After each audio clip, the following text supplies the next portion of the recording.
I call the honourable member for Wills. Thank you, Madam Speaker. I wish to associate myself strongly with the powerful words of the members for Fowler and Macmillan, with which I am in complete agreement. I am one of the male parliamentarians for the elimination of violence against women. I've taken the white ribbon pledge not to commit, not to condone, not to stay silent about violence against women. I pay tribute to the work in previous parliaments of, in particular, Rob Oakeshott, the former member for Lyne, and Mel Washer, the former Liberal member for Moore. They were not from my side of politics, but they were great parliamentarians who I learned quite a bit from, both on this issue and others. One of the things that we committed to do is to raise awareness of the issue of violence.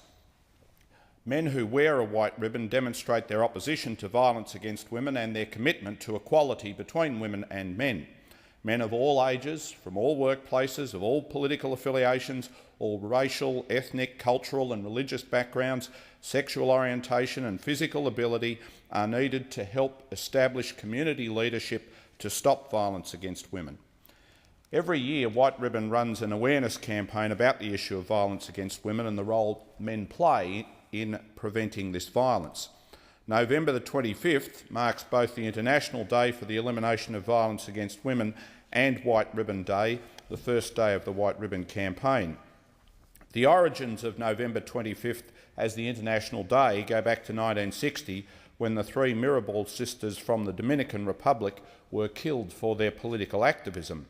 The sisters, known as the Unforgettable Butterflies, became a symbol of the crisis of violence against women in Latin America. November 25th was the date chosen to commemorate their lives and promote global recognition of gender violence. Violence against women is indeed an incredibly serious problem.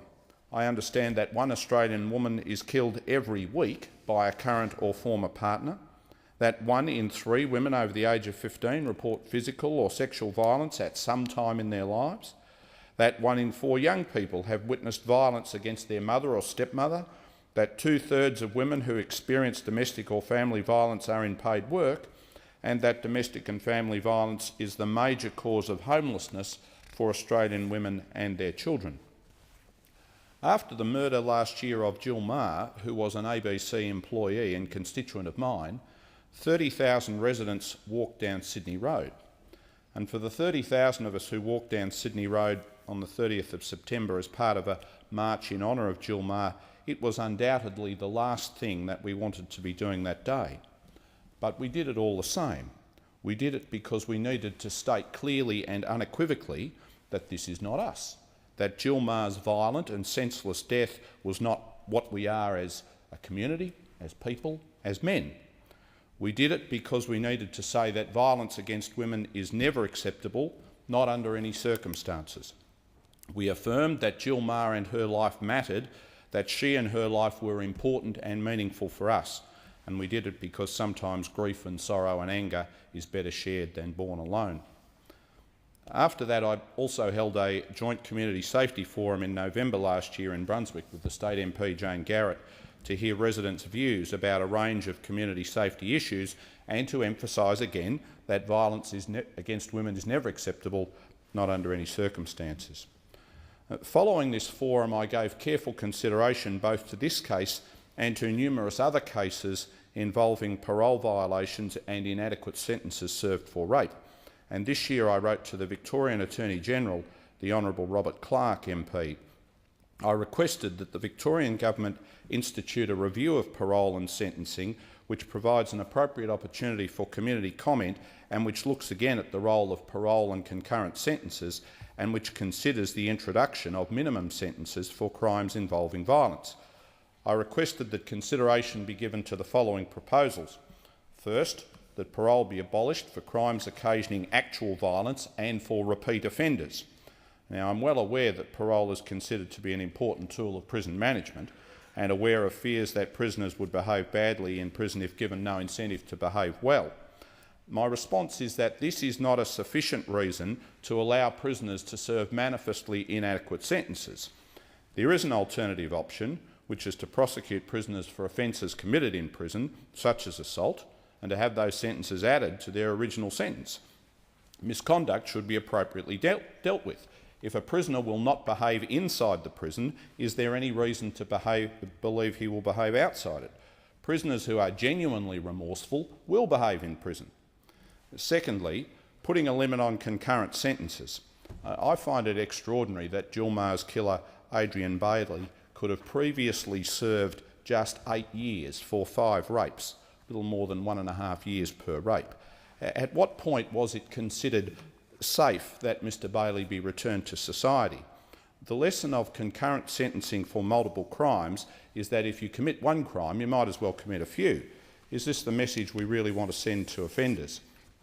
Why should offenders be able to commit further offences with impunity? The maximum sentence for a single rape is 25 years. How could it be that 5 rapes led to a period in prison of just 8 years? And thirdly, introducing minimum sentences for crimes occasioning violence. I understand that Sentencing Advisory Council data indicates that non-parole periods for rape are falling. A decade ago, men convicted of rape would get a non-parole period of around 5.5 years jail, but as of last year, this has fallen to 4.25 years. It was also reported that the most common prison sentence in Victoria was 4 years, with a non-parole period of 2 years. In my view, such a sentence is manifestly inadequate, and having spoken to thousands of constituents and fellow Victorians about these sorts of issues in over 30 years of public life, I believe that it is quite out of touch with community expectations. Madam Speaker, males too are often the victims of violence. While boys and men are the large majority of perpetrators of violence, boys and men often are also the victims. Males are bashed up, bullied, sexually assaulted. Boys and men are most at risk of violence from other boys and men. Ending violence to girls and women and ending violence to boys and men are part of the same struggle to create a world based on equality, justice and non-violence. A core part of Australian citizenship is respect for Australian law and the Australian legal system. And a core part of the Australian legal system is that domestic violence or family violence is never acceptable. Domestic violence can take the form of using religious teachings or cultural tradition as an excuse for violence. In Australia, religious teachings and cultural traditions are not more important than the right of all of us to be free of violence or the fear of it, nor are they more important than Australian law. As I've pointed out at citizenship ceremonies, the citizenship oath requires citizens to swear their allegiance to Australia, whose democratic beliefs I share, whose rights and liberties I respect, and whose laws I will uphold and obey. This does not mean that people uphold the laws that they agree with or which do not conflict with their religious convictions or cultural traditions. It means they uphold all Australian laws. It doesn't mean that people uphold the rights and liberties of those Australian citizens they agree with and incite violence against those they do not. It means that Australian citizens uphold the rights and liberties of all Australians. Unfortunately, surveys suggest that our laws against domestic violence are often broken.